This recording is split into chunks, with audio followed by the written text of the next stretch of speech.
За, Yuasa Masaki бол Японы аниме ертөнцийн хамгийн ачирхалтай бөгөөд хамгийн чадварлаг найруулагчдын нэгэ.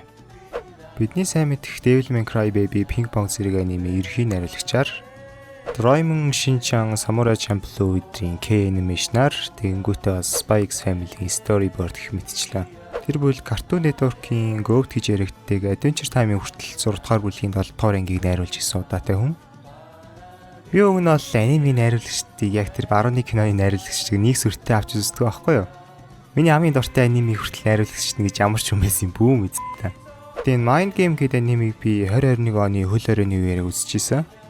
Тэгээ надад бүр үнэхээр хүчтэй мэдрэмж өгч исэн учраас агуудаа шахуу бүр зохиолч нь олж мэдээд найруулагчийн бас хайгаад олж исэн удаатай. Тэгсэн чинь манай хүн түрүүний саяны миний хэлсэн алдартай бүтээлүүдийг найруулж исэн. Бүр нэлээд карьертай өндөр зэрэглэлийн гэж хэлж болохоор найруулагч байсан аахгүй юу? Тэгэл надад уулын гүнзгий сэтгэл үлдээсэн баг. Би бол анх зүгээр л нэг болцсон инди бүтээл найруулдаг сургаггүй бачка гэж бодож исэн юм л да. Угаасаа аниме нэг ч өөрөө зөв жоохон weird art house маягийн аниме штэ.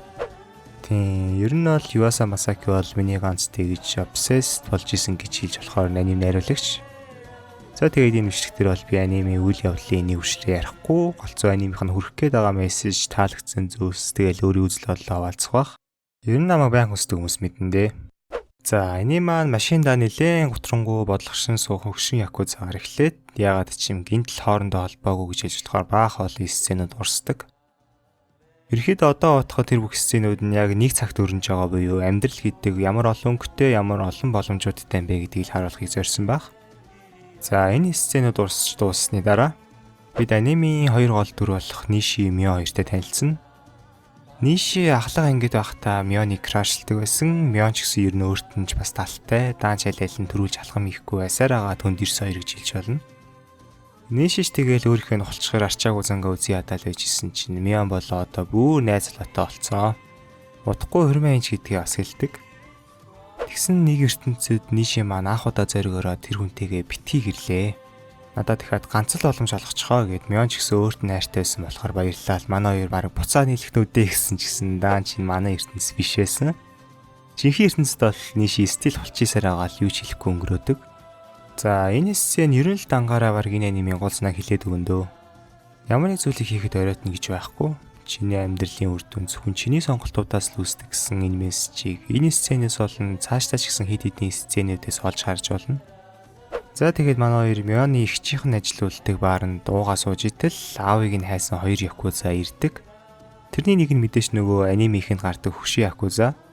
Харин нөгөө залуу якуза нь манай хүний бүхс рүү буудаад Нишиг ерөөхдөө алчиж байгаа юм.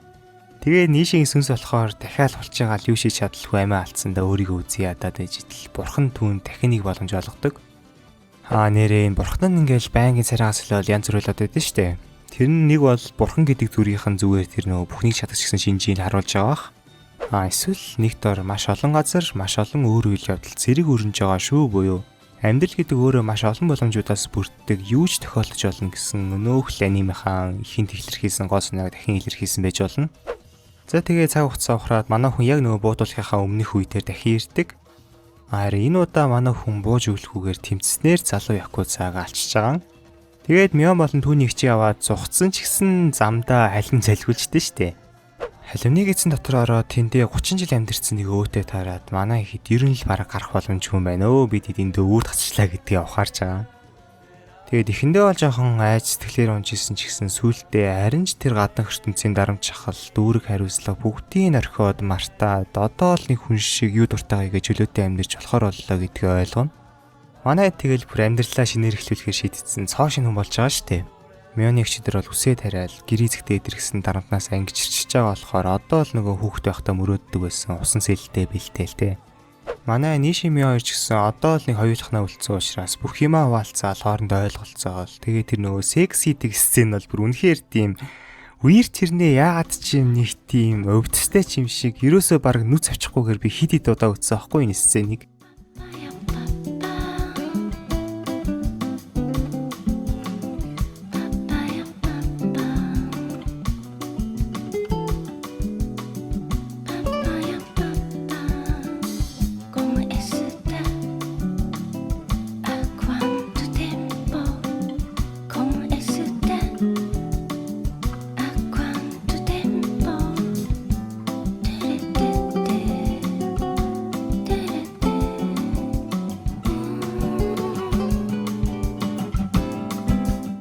Ер нь ганц энэ сцен ч манай эдийн нөгөө бүхний марта зүгээр л тухайн мөчөөсөө таашаал жаргалтыг мэдрээд амьдарч байгаа хиденист маягийн сценүүд надад шууд тийм аним гэхээс илүүтэй картун маягийн те.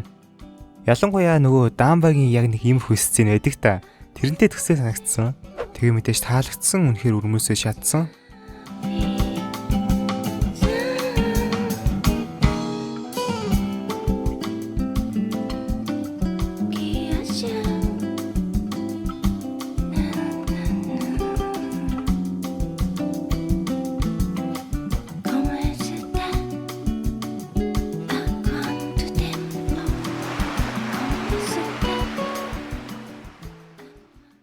За тэгээ даан шалан удахгүй өгч байгаа гэдгийг мэдсэнийхаа дараа манай хэд сая л тэр өвд стүүлэм таашаалаасаа сэрээд за бид нар өөрт бол ингэж амьдаж мэдээж болохгүй юм байна. Гаднах ертөнцид бидний хийгээгүй үлдээсэн маш олон зүйлс үлдсэн юм байна. Энийг умартаж юу н болохгүй юм байна гэд талимныг эзнээс гарахаар сэхэж эхэлдэг. Тийм ер нь бол би ч гэсэн хиденистүүдтэй нэг санал нийлдэггүй. Яг үнэхээр амьдралын зорилго бол эцсийн дүндээ зүгээр л аз жаргал таашаал байж магадгүй л дээ. Гэтэ би энэ хоёр зүйлийг бол тусдаа гэж ойлгодог. Аз жаргал нь бол өөр айгүй комплекс олон янзаар олж авч болдог. Харин таашаал бол илүү өнгөцгөн зүйл. Тэгэхээр аз жаргал таашаал хоёр гадаа чанараараа огтлж болох ч гэсэн дотоод чанараараа л яавч адил биш гэж боддог. Тиймээс миний хэлэх гээд байгаа нь аз жаргалыг гол зорилгоо болгож болох ч гэсэн таашаалыг гол зорилгоо болгох нь дэндүү учир дутагдaltaй зүйл. Аз жаргал таашаалыг өөртөө агуулдаг, харин таашаал аз жаргалыг бүхэлд нь өөртөө агуулж чадахгүй гэж бодож байна. Тэгэхээр нийшээ болон бусдын гаргаж байгаа шийдвэртэй би бол ерөнхийдөө 100% санал нийлсэн. За тэгээд ямар ч гэсэн манай хэд маань зүтгсээр байгаа тэндээсээ гарч чаддсан шүү дээ. Энэ хэсгээр бол аним маань гол санаагаа дахин нэг удаа улам хүчтэйгээр харуулдаг. Манай хэд маань тэндээс гарахын тулд эргэж амьдрахын тулд байдаг бүхий л хүчээ шавхна. Гарт таарлах, хөлд гიშгэгдэх бүхий л боломжуудыг тэр бүхий л усны туслууд дээр хүртэл, нисч буй хорхон дээр хүртэл, агаар төвж буй молекулыг хүртэл алдалгүй ашиглаж хамаг байдгаараа мацж байгаа нь үнэхээр л амьдралд боломжгүй зүйл байхгүй. Чиний амьдралын зохиолч нь чи өөрөө тэгээд ямар плот бичиж ямар төгсгөлөөр төгсөх нь чиний шийдвэрүүдээс хамаарна гэсэн санаагаа хэдий хийсвэрч гэсэн маш үзэсгэлэнтэй бөгөөд хүчтэйгээр харуулсан. Манай өвөө бол тэндээ бууж өгөөд 30 жил амьдэрсэн хөв тавилтайгаа илэрсэн хүн байсан шүү дээ. Миний бодлоор энэ өвөөгөөр бидний дийлэнхийг нь илэрхийлэхийг оролцсон байх. Бид нар хүүхдтэй байхдаа өсвөр наснд байхдаа ингээл дэлхийг өөрчилж чадах юм шиг асар том мөрөөдөл зорилгоо цээж нь багтдаг та. Гиш бод амьдралтай нүр тулаад бууж өгснийхөө дараа хархны уралдаанд давхисаар анхаал зохиолоод өсгдөг. Мэдээж тэгээд энийг яг эсэргүүцэхээр төрөлхийн гоц ухаантай эсвэл асар боломжтой баян айлд мэдэлсэн л биш бол хархны уралдаанд оролцохгүйгээр амьдрах нь өнөөгийн нийгэмд боломжгүй шүү дээ. Гэтэ хархны уралдаанд оролцохын хажуугаар бидэнд биелүүлж болох мөрөөдөл амьдралдаа ямар нэгэн байдлаар утга учир өгөх гэж оролдох өчнөө боломжууд байдаг. Бас тэрийгэ гүйцэлдүүлэхэд оройтно гэж ер нь барагтай байдгүй маа гэдгийг өөр харуулахыг зорьсон юм шиг санагдсан. Өвөө маань хэдийгээр бууж өгөөд 30 жилийн турш халимны эзэн дотор амьдэрсэн ч гэсэн нийшээ олон бусдаас эцэст нь нэгэн амьдрах хүсэл тэмүүлэл олж хараад эцсийн хүчээ шавхаа дээш мацдаг. Тэгээд энэ тал дээр бол би сүүлийн үед мөрөөдөлд хүрэх гэдэг нь гол биш, мөрөөдөлд хүрэх зам нь өөр үнэхээр адал явдалтай, намайг амьдрч байгаа гэдгийг үнэхээр мэдрүүл чаддсан байна гэсэн дүгнэлтэнд хүрээд байгаа. Амьд байх, амьдрах хоёр бол яалтчгүй ялгаатай. Би зүгээр нэг амьд байгаа тамааргүй шүү дээ мэдээж. Харин тэгвэл амьдрахын тулд юу хийх ёстой вэ гэвэл мөрөөдөө тодорхойлох буюу амьдрал гэдэг энэ зохиолдоо ямар нэг плот оруулах ёстой юм болов уу гэж бодсон. Тэгээд тэр плот нь адал явдлуудаас тогтно, адал явдлууд нь өөрөө бидний гаргаж байгаа шийдрүүдээс хамаарна. Харин бидний гаргаж байгаа шийдрүүд нь энэ плотыг адал явдалтай юу, өөдөртэй юу гэдгийг буюу амьдрах уу эсвэл зүгээр амьд байх уу гэдгийг тодорхойлно гэж үзэж байна. Тийм, Mind Game-ийн энэ мессежтэй бол би 100% санал нийлж аваа. Чиний амьдралын үр дүн чиний сонголтуудаас хамаарна, мэдээж үнэн. Гэтэ чиний сонголтууд буюу free will гэж үнэхээр байдгүй гэдэг асуултыг гүнзгий төвшөнд авч үзэх хэрэгтэй байх. Философийн үүднээс бол мэдээж боломжгүй. Бидний юунд дуртай байх, юу хүсэх зэрэг надаглал бидний өсөж ирсэн орчин, ген, за бүр гүнзгий төвшөнд авч үзвэл ертөнцөөс тэр чигээр хамаарч байгаа шүү дээ. Ер нь л бидний юу хүсхийг зааж өгч чиглүүлж байгаа 5 мэдрэхүү маань ч гэсэн өөрөө яг үнэн зөв, биднийх яг мөн үү гэсэн асуулт гэсэн орж ирдэг. Тийм, Кожито хоёргаас амтэй. Зарим хард детерминистүүд бүр чиний сонголт хийхэд хүргэсэн нөхцөл байдал чинь тэр чигээрээ физик ертөнцөөс хамааралтай. Харин физик ертөнц тэр чигээрээ физикийн хуулиар хөдөлдөг учраас жишээлбэл баруун эрх үү зүүн эрх үү гэж эргэлзэж байгаа баруун эрхлэе гэж бодоход цаг хугацаа ураагаа дахиад сонголт хийлгсэн ч гэсэн нөхцөл байдал нь яг адилхан учраас дахиад барууныг сонгоно гэж үздэг хүмүүс байдаг. Гэтэ энэ үзлийг үнэн гिचх юм бол нөгөө параллел ертөнцийн онолууд, quantum physics, superposition, Schrödinger мөр эдэр бүгд буруу болчихно шүү дээ. Тэгэхээр мэдээж физикчид бол энийг няцаах хангалттай олон баримт байгаа нь ойлгомжтой. Тэгэхээр төрхөн зуртаа тайвширч олно guys.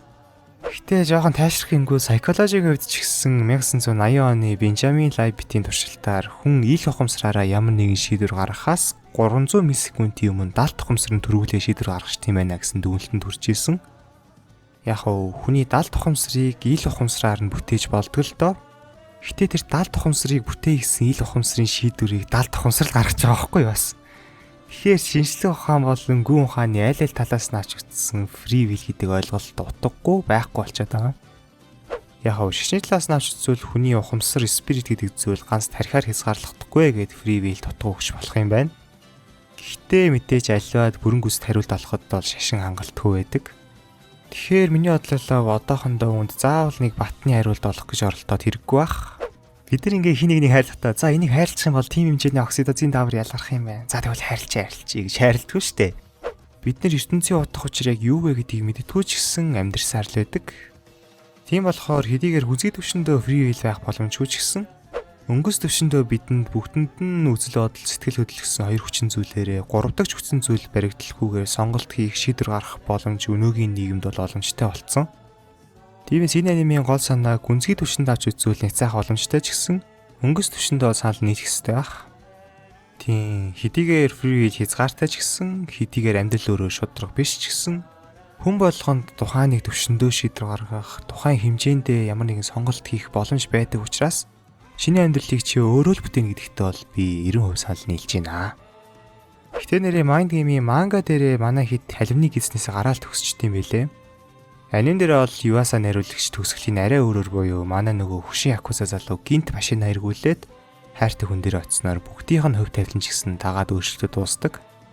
Энэ талаар манай Юаса болохоор манганы ориг зохиолч нь зөвхөн анимын гол дүр болох Нишидл дахин амьдрах, дахин сонголт хийх боломж олгосон. Гэтэ миний харуулахыг хүссэн зүйл нь болохоор хүн болгонд сонголт хийх эрх боломж байдаг шүү гэдгийг харуулахыг хүссэн гэж хэлжсэн. Йоо тэр ахын үг хэллэг үзлээ бол идэр бол цэцэн мэрэгэн байгаа сте. Сэнэс нөгөө сайхан Оскар идэр авч исэн Everything Everywhere All at Once гэдэг кино гарсан да. Энэ киноны зохиолчид нэг ярилцлаган дээрээ киног бүтээхэд хамгийн их инспирэшн болж исэн бүтээл бол Mind Game гэж хэлжсэн юм байлээ. Ерөнхийдөө бодоод үзсэнгүүт random монтажууд, параллел ертөнцийн концепт, амьдрал утга учиргүй ч гэсэн утга учраа би өөрөө бүтээн гэсэн existentialist санаа идэр нь бол ер нь төстэй байсан ялтчихв. За зингээл болон дөө. Хэрв та энэний болон манга вебтүүн дээр сонирхолтой бол эсвэл зүгээр л намайг үзэх дуртай бол манай групп нэгтээрээ. Бай.